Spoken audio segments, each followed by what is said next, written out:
Shalom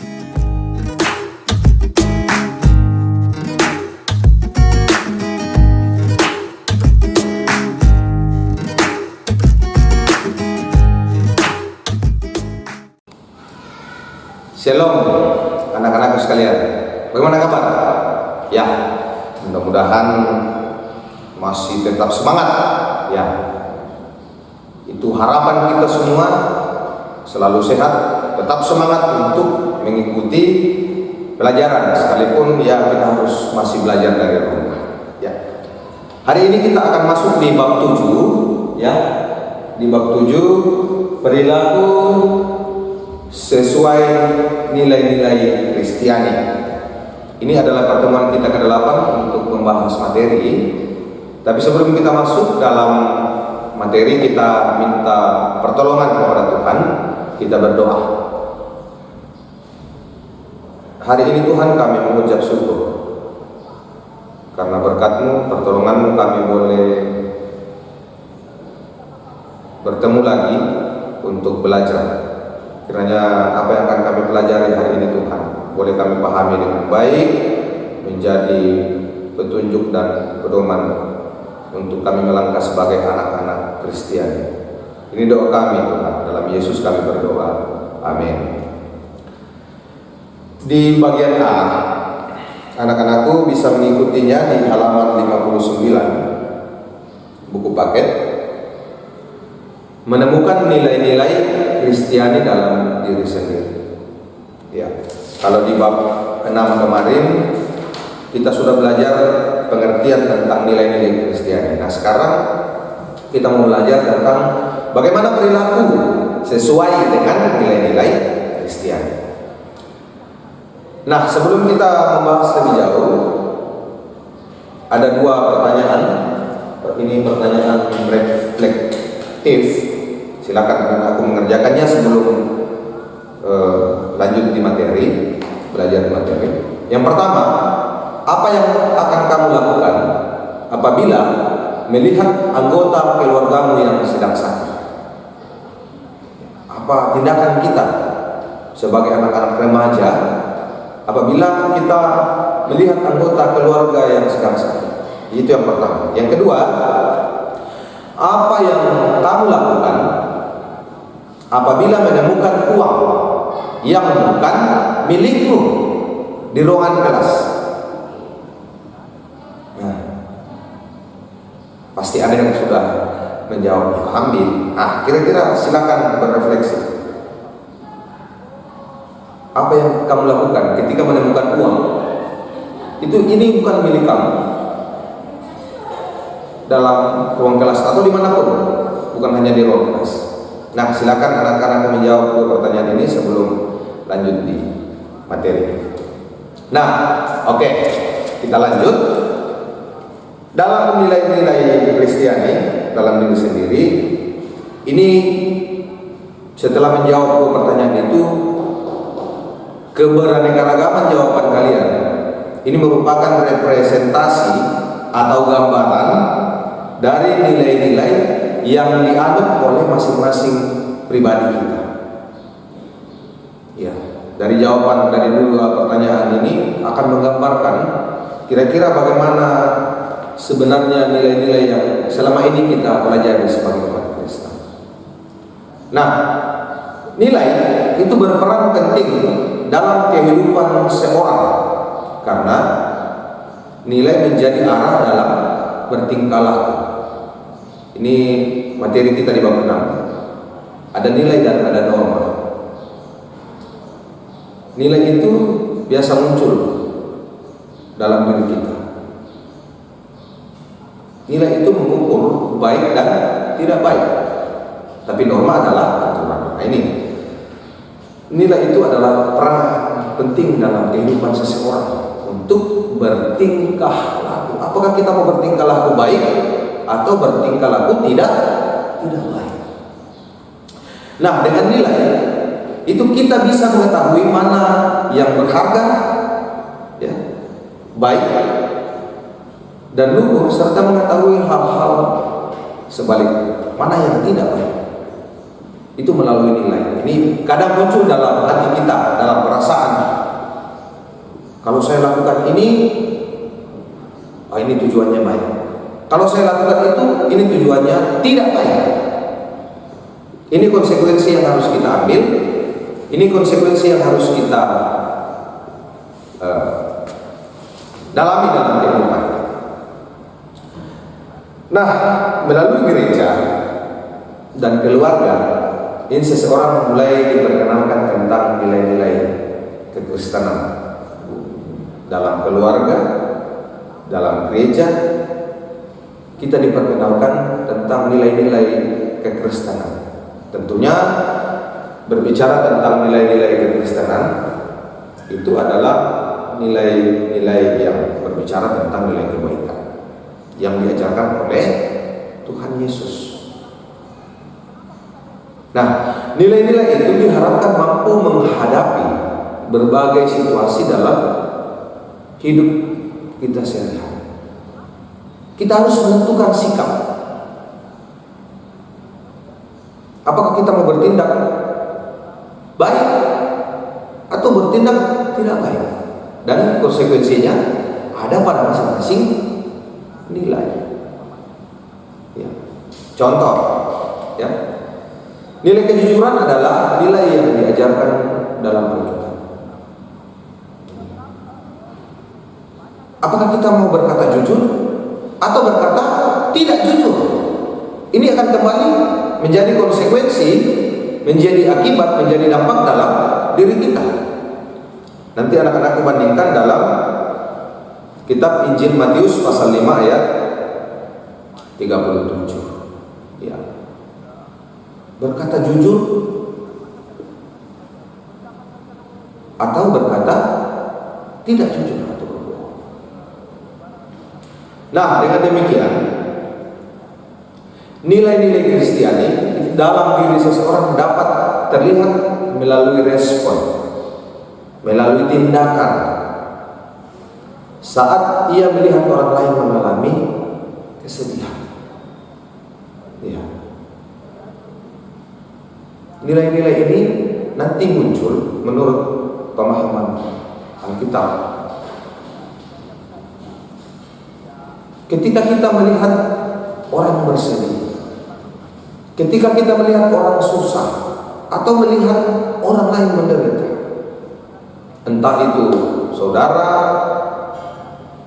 ya, baik dalam keluarga ataupun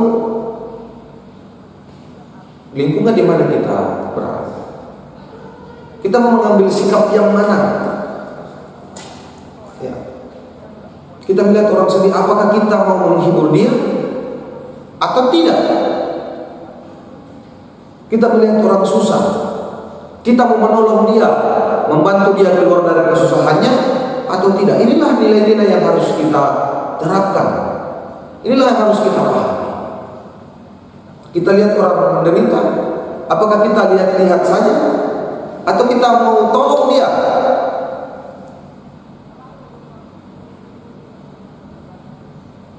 Nah, inilah hal-hal yang harus kita tindaki sebagai orang-orang Kristen.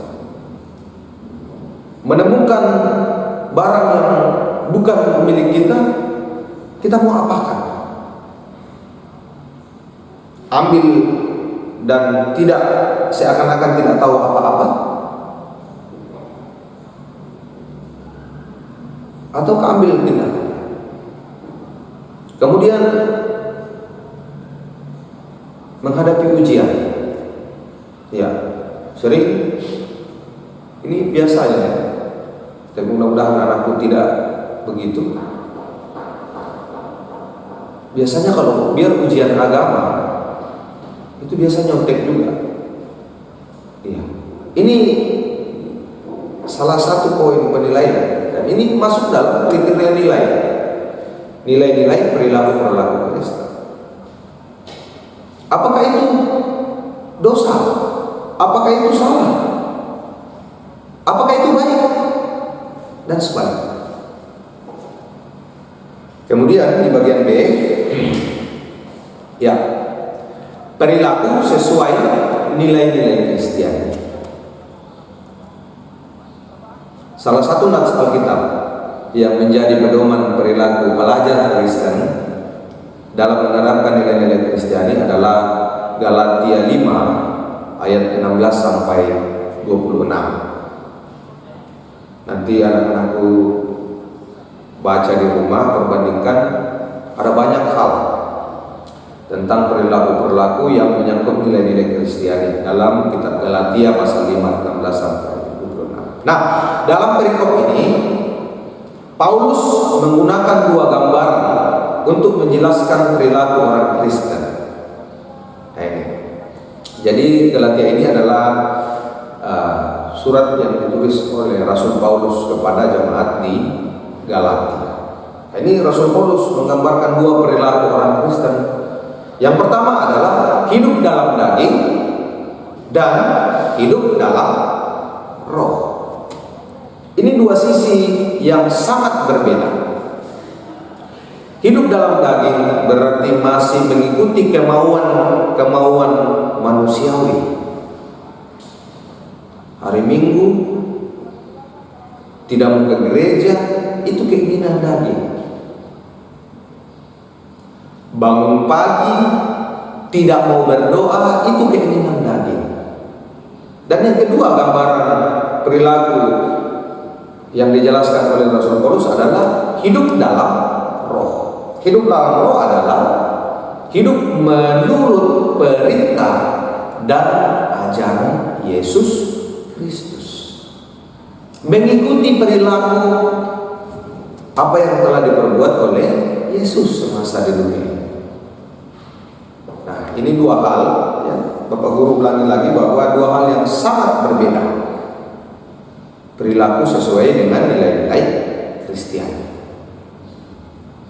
Kemudian di bagian C,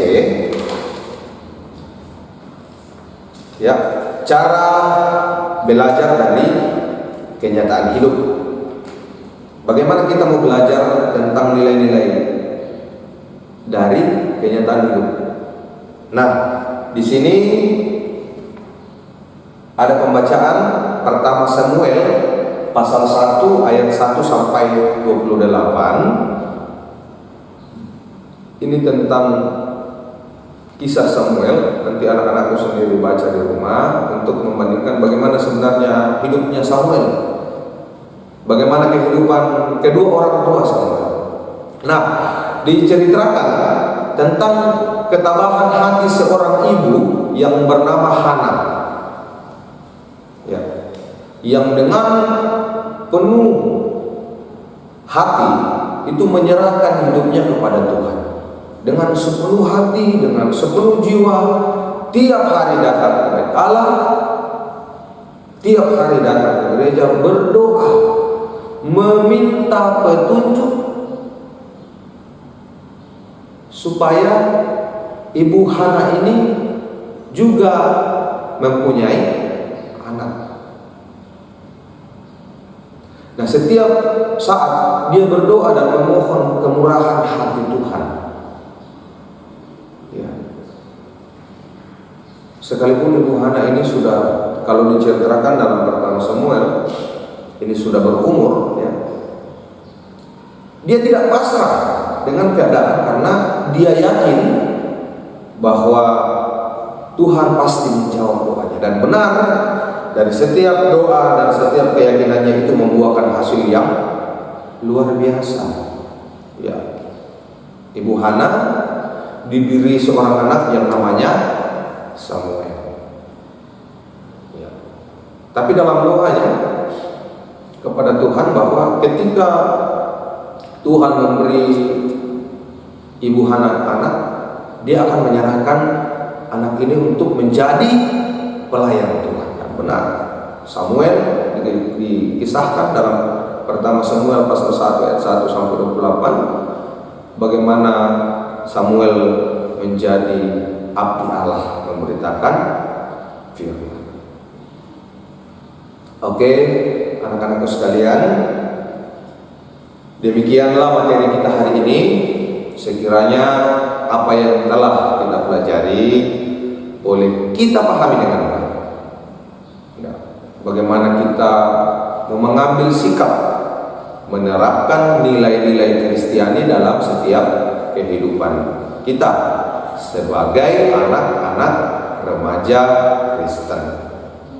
Ya, jadi jangan pernah berpikir bahwa sekarang karena masih dilarang ke gereja tidak usah buka Alkitab, tidak usah berdoa, karena itu tugas dan tanggung jawab kita sebagai pelajar Kristen. Nah, untuk menutup pelajaran kita hari ini, kita mengucapkan syukur kepada Tuhan. Dalam doa kita berdoa.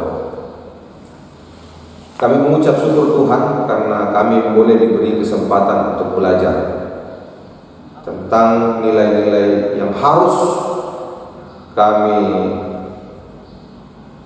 berlakukan, kami terapkan dalam kehidupan kami sebagai anak-anak remaja Kristen. Berikan kami kesanggupan, berikan kami hikmat, agar perilaku kami hanya sesuai dan seturut dengan kehendak. Ini doa kami Tuhan, yang mengungkapkan syukur kami. Dalam Kristus Yesus kami berdoa. Amin. Sampai jumpa anak-anakku sekalian. Demikianlah materi kita hari ini. Tuhan Yesus memberkati. Shalom.